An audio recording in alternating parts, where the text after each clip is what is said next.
So let's talk more about the people then. So we've talked about the technology. We've talked about the problems that you're solving, the gap in the market. Now, my guess is that for this to be valuable to a customer, the people involved in it are a crucial piece of the pie here. So, Kirk, maybe you can kind of touch a little bit on, as you invested. I mean, it's you guys invested in creating this solution.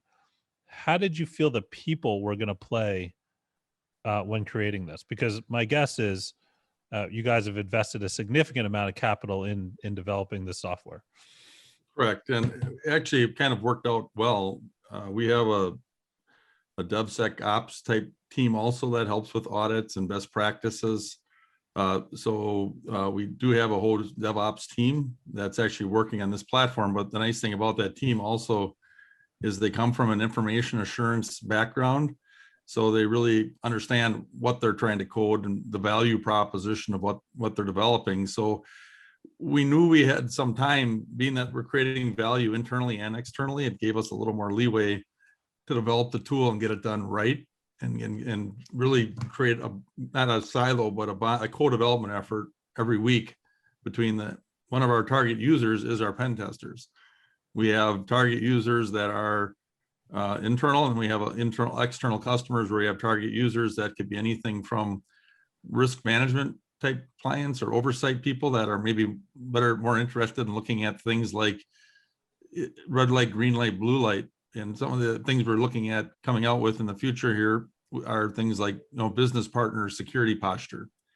A lot of the attacks lately we've heard about have been through business partners' weaknesses. So we're really, part of the challenge and part of the excitement is we're developing for very technical audiences, also less technical, but we have this core database that we've put a lot of effort into making it accurate and extensible and normalized.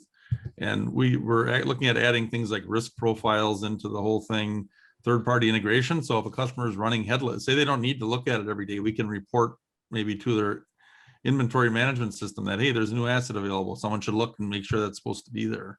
Or there's a change in vulnerability status. Send that information to the SIM or the EDR solution.